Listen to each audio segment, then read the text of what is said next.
نبی کا مقصد وہ لوگوں کی اصلاح ہوتی ہے اور رب جو باتیں بتاتا ہے وہ لوگوں کو ڈیلیور کرتا ہے.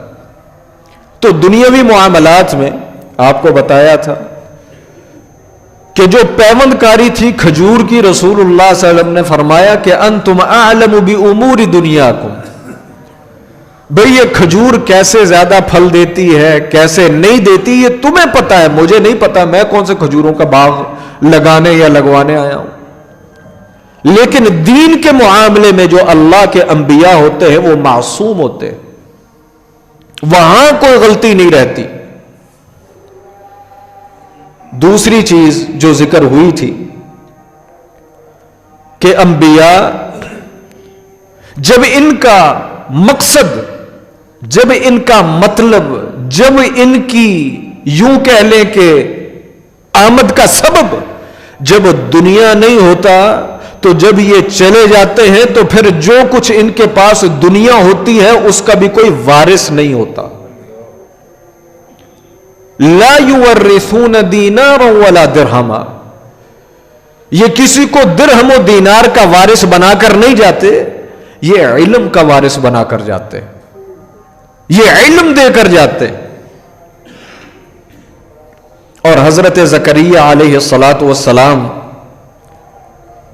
انہوں نے جو اپنے رب سے دعا کی بڑھاپے کے اندر، وہ بھی اسی علم کے لیے کی تھی کہ اے اللہ اب تو میں لوگوں کو بتا رہا ہوں، سمجھا رہا ہوں، تیری طرف لگا رہا ہوں، ان میں سے تو کوئی خاطر خواہ انسان میرے پاس آیا نہیں کہ جو مجھے امید ہو کہ اس سلسلے کو آگے بڑھائے گا.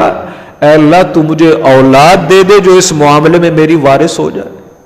اللہ اکبر، اس معاملے میں میری وارث ہو جائے. تو یہاں سے بھی یہ سمجھ آتا ہے کہ انبیاء کی جو ذہنی ٹینشن ہوتی، جو انبیاء کو پریشانی ہوتی، جو انبیاء کو تنگی ہوتی، وہ دنیا کی وجہ سے نہیں، وہ لوگوں کے دین پر نہ آنے کی وجہ سے ہوتی. قرآن کہتا ہے لعلک باخع نفسک الا یکونوا مؤمنین. نبی آپ کو اس بات کا کبھی غم نہیں ہوا کہ کئی دن گھر کے اندر چولہا جلتا ہی نہیں. نبی نے کبھی اس کی شکایت نہیں کی، کبھی اس پر غم کا اظہار نہیں کیا. لیکن قرآن کہتا ہے لعلک باخع نفسک الا یکونوا مؤمنین. یہ جو آپ کی گھبراہٹ، آپ کی پریشانی، یہ اس قدر بڑی ہوئی ہے کہ یہ لوگ ایمان نہیں لا رہے. اگر وہ ایمان نہیں لا رہے تو کیا اس کے نتیجے میں آپ اپنے آپ کو ہلاک کر لیں گے؟ انک لا تہدی من احببت ولکن اللہ یہدی من یشاء. اے نبی، اے پیارے پیغمبر، ہم نے آپ کو دنیا میں ہدایت دینے کے لیے پیغمبر بنا کر بھیجا تو ہے، لیکن آپ اس چیز کے مکلف نہیں کہ ساروں کو آپ نے مسلمان ہی کر کے آنا ہے. ہم نے آپ کو پیغام بر بنا کے بھیجا ہے، آپ کو لست علیہم بمسیطر، ان کے ایمان کا ٹھیکیدار بنا کر نہیں بھیجا. کس نے ہدایت پانی ہے کس نے نہیں پانی یہ ہمیں پتا ہے، یہ آپ کا معاملہ نہیں. اللہ اکبر. اس سے یہ بھی معلوم ہوتا ہے کہ جو اللہ کے انبیاء ہوتے ہیں وہ مختار کل نہیں ہوتے. اگر نبی مختار کل ہوتے، اگر ہمارے نبی محمد الرسول اللہ مختار کل ہوتے، قرآن یہ کیوں کہتا ہے لعلک باخع نفسک الا یکونوا مؤمنین؟ جس کو چاہتے وہ مسلمان ہو جاتا، جس کی طرف اشارہ کرتے وہ مومن ہو جاتا. دیکھیں نا، سیدھی سی بات ہے، یہ کوئی بہت زیادہ منطقیانہ اور فلسفیانہ بحث نہیں ہے. نبی آتا ہے لوگوں کو مسلمان کرنے کے لیے، اور جب وہ جا رہا ہے تو کیا چچے اور کیا تائے اور کیا رشتہ دار، آدھی سے زیادہ رشتہ دار غیر مسلم ہے.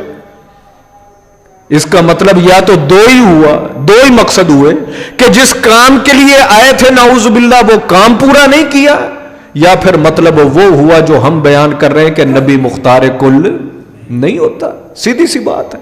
اگر مختار کل ہوتا تو اس نبی کا جہاں جہاں سورس پڑتا ہے، جہاں جہاں نبی کا ہاتھ پڑتا ہے، وہاں کوئی غیر مسلم نہ رہتا. بات سمجھ آ رہی کہ نہیں؟ تو نبی مختار کل نہیں ہوتا، اور نبی کا مقصد دنیا نہیں ہوتی۔ اللہ اکبر۔ اور اگلی چیز جو بیان کی تھی کہ ان کے نبی، کیونکہ جو شریعت ہے فرشتہ کسی وقت بھی آ سکتا ہے، ایز اے دنیا داری کے نبی کی آنکھ تو سوتی ہے لیکن نبی کا دل کبھی نہیں سوتا، ہر وقت وہ جاگتا رہتا ہے۔ اور اگلی چیز کہ نبی یہ خائن نہیں ہوتا، وہ مال کی خیانت، بد زبانی، لوٹ کھسوٹ، قتل و غارت اور اس قسم کے معاملات جو دنیا کرتی ہے یہ تو بڑی اونچی چیز ہے۔ نبی تو حق بات کے لیے بھی آنکھ کا اشارہ نہیں کرتا، کیونکہ یہ بھی خیانت ہے نا۔ لوگ بیٹھے ہیں، میں کسی کو ہلکے سے آنکھ کا اشارہ کر دوں، دوسروں کو تو سمجھ نہیں آئی تو ان کے مطلب خیانت ہی کی نا۔ نبی تو لوگوں کی موجودگی میں حق بات کے لیے بھی خیانت کے انداز سے بات نہیں کرتا۔ نبی جو بات کرتا ہے وہ بالکل صاف کرتا ہے، وہ بالکل واضح کرتا ہے، دو ٹوک کرتا ہے۔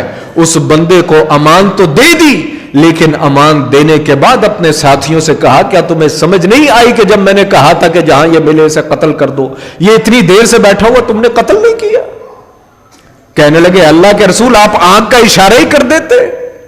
فرمایا کہ نبی کبھی آنکھ کے اشارے کرنے والا نہیں ہوتا۔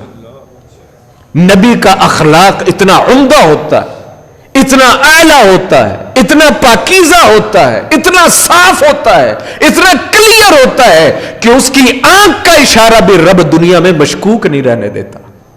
اللہ اکبر۔ لقد کان لکم فی رسول اللہ اسوۃ حسنہ۔ کاش کہ ہمیں یہ چیزیں سمجھ میں آ جائے، کاش کہ ہمیں یہ بات سمجھ میں آ جائے کہ جس نبی کو رب نے ہمارے لیے اسوہ بنا کے بھیجا وہ ہمیں کیسی تعلیم کیسی دے کر گیا، وہ ہمیں تربیت کیسی دے کر گیا کہ وہ آنکھ کے اشارے بھی پسند نہیں کرتا۔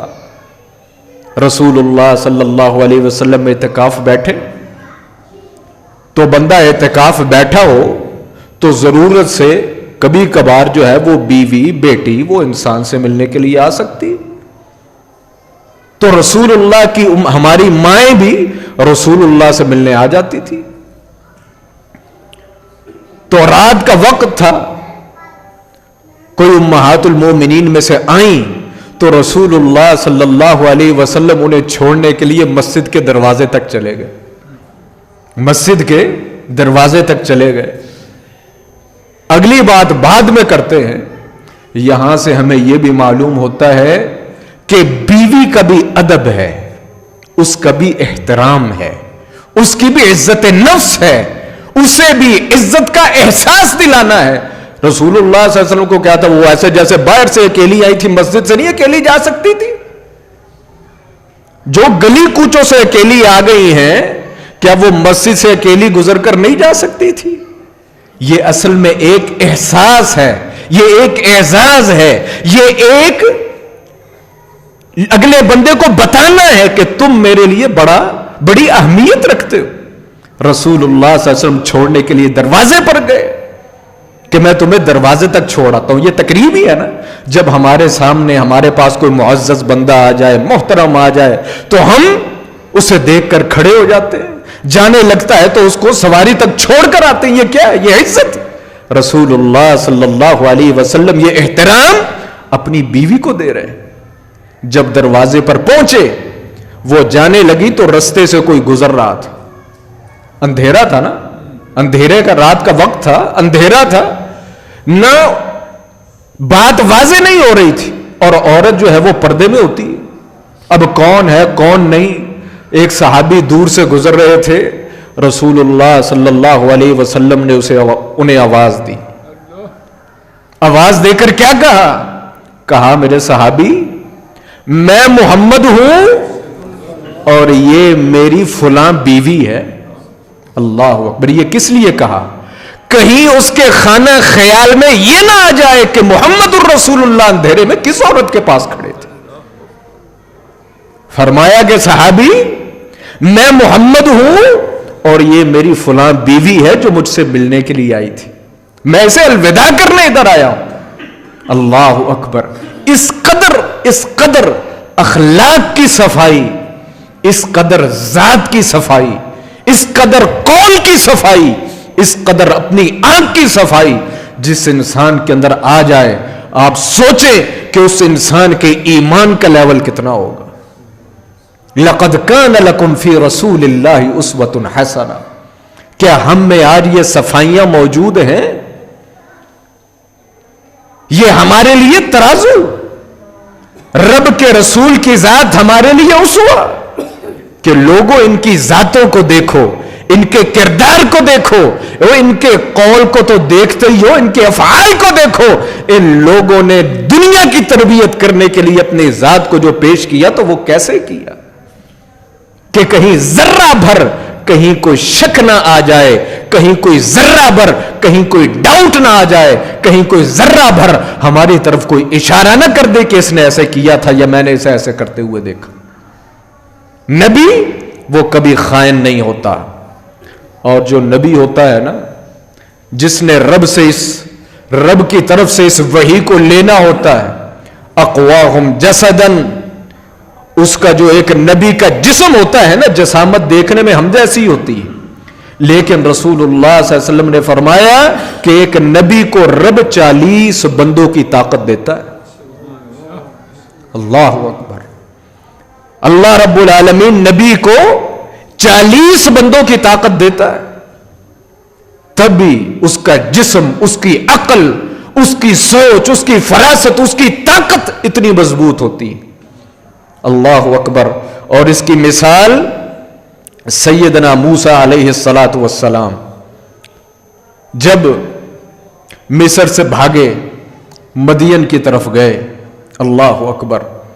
بھاگ دوڑ سفر ہے. علامہ ابن کثیر لکھتے ہیں کہ رستے میں سوائے سبزیوں کے اور گھاس پھوس کے موسیٰ نے کچھ نہیں کھایا. اللہ اکبر. اور ساتھ لکھتے ہیں قابل توجہ بات یہ ہے کہ اس وقت کا دنیا کے اوپر سب سے اشرف ترین انسان اس دنیا کے اندر اکیلا ہے. لیکن اس کا یہ مطلب نہ کوئی نکالے کہ مطلب جو اشرف ہو سکتا ہے اس کے ارد گرد ہمیشہ جھمکٹا ہی رہ سکتا ہے. نہیں, ہو سکتا ہے کوئی انسان دنیا کی نظر کے اندر بالکل اکیلا ہو, لیکن رب کی نظر کے اندر اس کا بڑا مقام. اور جب موسیٰ مدین کے اندر پہنچے تو علامہ ابن کثیر لکھتے ہیں کہ لٹرلی سیدنا موسیٰ کا یہ پیٹ ان کی کمر کے ساتھ جڑا ہوا تھا.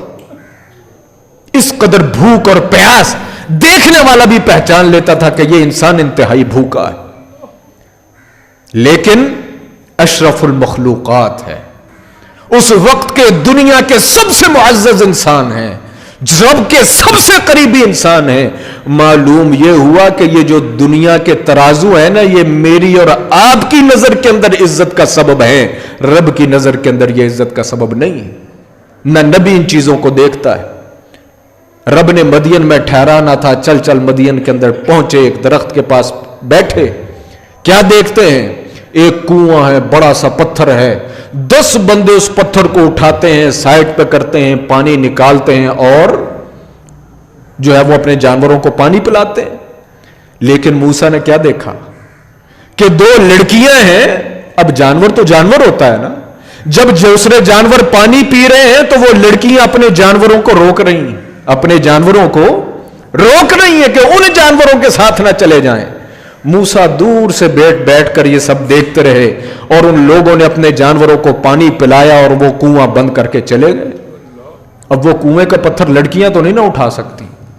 موسیٰ آگے بڑھے, پوچھا کیا بات, تم نے اپنے جانوروں کو پانی نہیں پلایا, تم نے اپنے جانوروں کو پانی نہیں پلایا.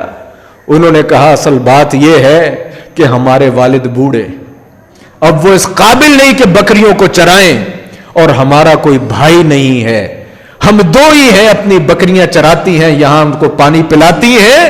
تو فرمایا اب پانی, فرمایا اس کا بھی کچھ ہوگا.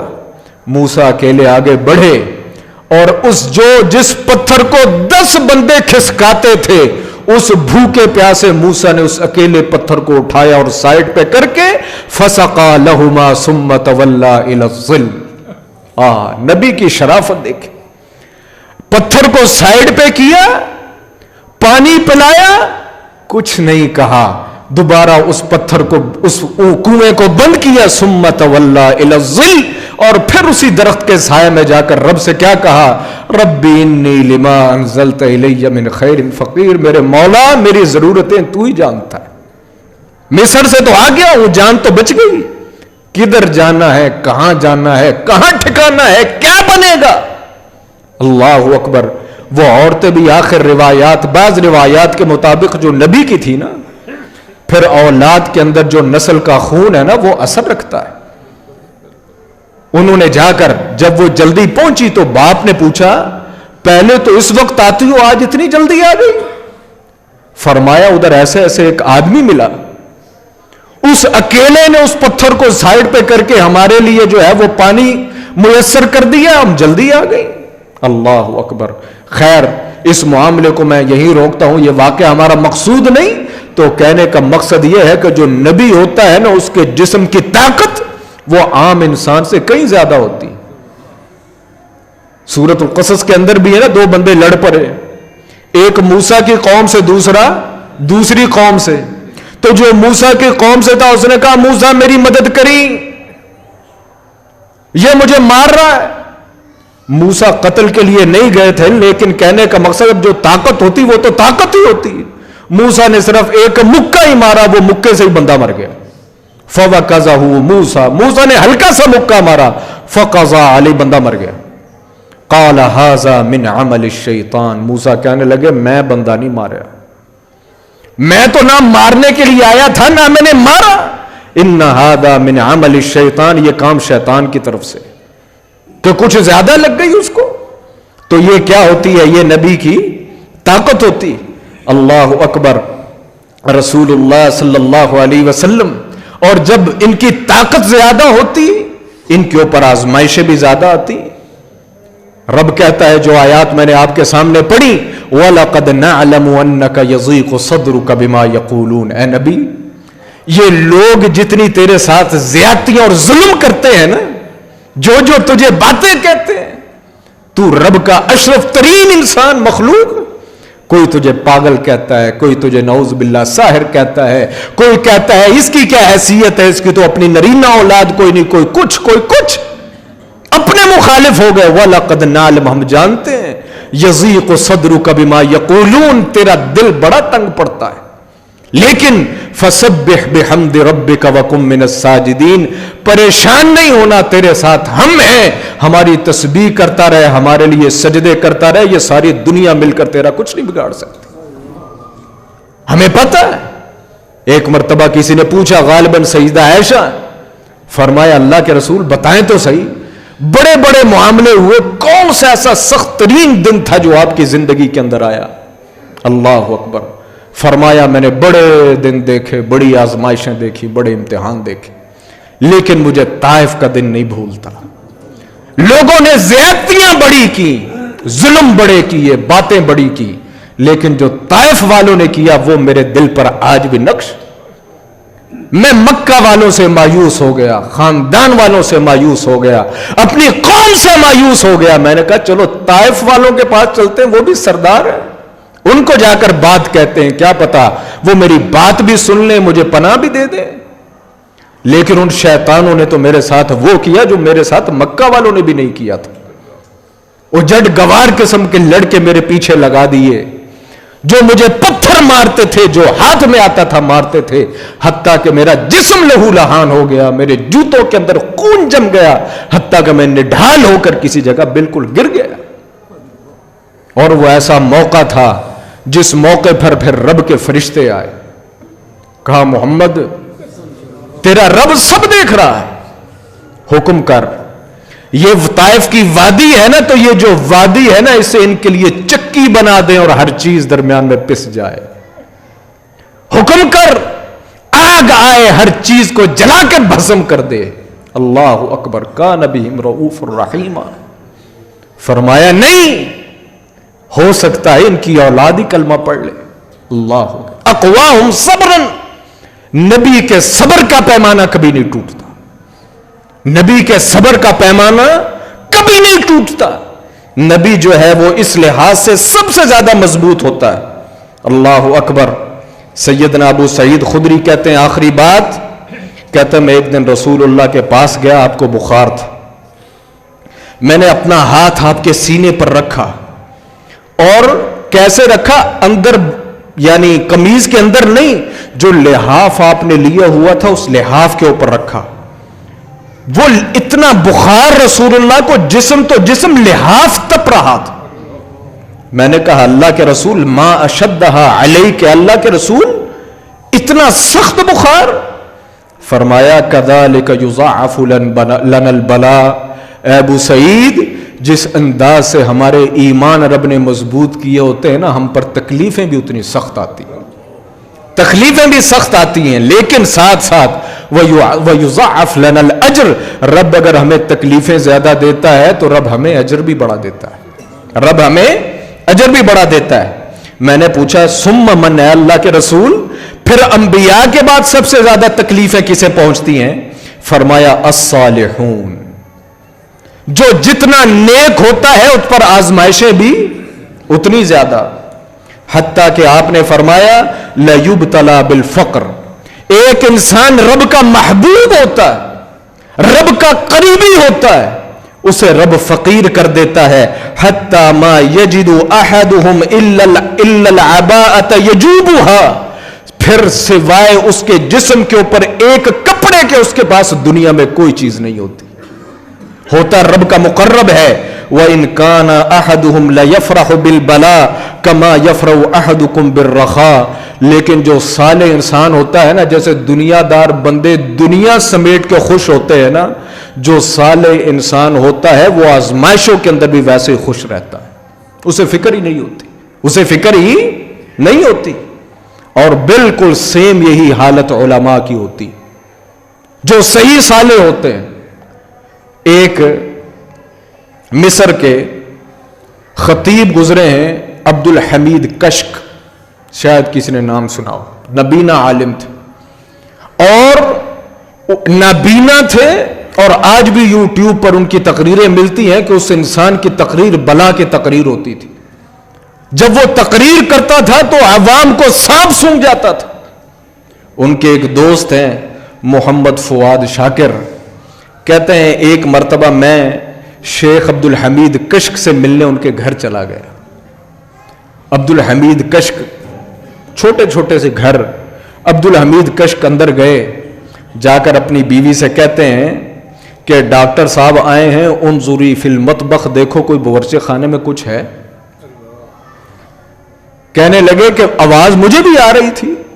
وہ کہنے لگی باورچی خانے میں تو ڈاکٹر صاحب کو دینے کے لیے کچھ نہیں. کہنے لگے عبد الحمید کشک کہ چلو چائے دیکھ لو، چائے ہو تو وہی ڈاکٹر صاحب کو پیش کر دیں. بیوی آگے کہتی ہے کہ علامہ صاحب گھر کے اندر چائے بھی نہیں. ڈاکٹر صاحب کہتے ہیں کہ جب میں نے یہ بات سنی تو میں زاروں زار رونے لگا، زاروں زار میں رونے لگا کہ یہ اتنا عظیم انسان کہ جسے پورا مصر پوجتا ہے، جس کے سامعین لاکھوں کے اندر ہیں، جس سے پورا مصر علم حاصل کرتا ہے، جس کے شہرے اور چرچے پوری دنیا کے اندر ہیں، لیکن اس شخص کی حالت یہ ہے کہ اس کے گھر کے اندر اس وقت چائے تک موجود نہیں. ثم الامثل فالامثل، یہ حقیقت ہے جس سے آج ہم نے اور ہماری قوم اور ہماری عوام نے آنکھیں بند کی ہوئی ہیں. یہ علماء، یہ دین کا کام کرنے والے، ان کے سفید کپڑے ساری دنیا کو نظر آتے ہیں، لیکن ان کے پیچھے کیا ہے یہ کسی کو نظر نہیں آتا، نہ کوئی بتاتا ہے. جو صحیح عالم ہو، جو صالح ہو، جو نبی کے رستے پر ہو، جس کا رب کے اوپر توکل اور تقوی درست ہو، وہ مرنا تو برداشت کر لیتا ہے، لیکن لوگوں کے سامنے ہاتھ نہیں پھیلاتا، لوگوں کے سامنے ہاتھ نہیں پھیلاتا. من حیث القوم، من حیث المسلمین، ہمیں اس چیز کی طرف توجہ کرنی چاہیے، اس چیز کے اوپر ہمیں غور کرنا چاہیے، کہیں ہم بھی ان کے ساتھ ایسا تو نہیں کر رہے. اور یہ چیز اتنی آسان نہیں. کل قیامت کے دن ہر چیز کا رب سوال کرنے والا ہے اور اس کا جواب ہونے والا ہے. یہ ہمارا موضوع نہیں. تو کہنے کا مقصد یہ ہے کہ آزمائشیں، امتحان، یہ جتنا جتنا انسان رب کے نزدیک ہوتا رہتا ہے امتحان اتنے بڑھتے رہتے ہیں. لیکن نبی اور صالح جو انسان وہ اتنا غیور ہوتا ہے کہ اس چیز کا ذکر لوگوں کے ساتھ نہیں کرتا. ہم میں سے ضروری کتنے انسان بڑی آزمائشیں، لیکن ان آزمائشوں کو لے کر انسان دنیا کا سامنے ڈھنڈورا نہیں پیٹتا. یہ اصل میں تقوی ہے. موسیٰ کو کتنی ضرورت تھی لیکن ان عورتوں کو کچھ نہیں کہا. ان عورتوں کو کچھ نہیں کہا. رسول اللہ صلی اللہ علیہ وسلم کے ساتھ کیا حالت بنی لیکن فرشتوں سے کچھ نہیں کہا. ابراہیم کو جب آگ میں پھینکا تو تب بھی فرشتے آئے تو ابراہیم نے جواب کیا دیا کہ جس رب کی وجہ سے آگ میں پھینکا جا رہا ہوں تم جو آئے ہو کیا وہ رب نہیں دیکھتا؟ حسبی اللہ لا الہ الا ہو علیہ توکلت وہو رب العرش العظیم. جس رب نے ہمیں پیدا کیا، جس نے ہمارے کام مقرر کیے، اگر ان کے اندر آزمائشیں آ رہی ہیں، امتحانات آ رہے ہیں، مصیبتیں آ رہی ہیں، تو اصل تقوی اور توکل کیا ہے کہ انسان دنیا میں تو ہیلے وسیلے کرتا ہی ہے. سب سے پہلے انسان اپنے رب کے ساتھ تعلق جوڑے. میرے مولا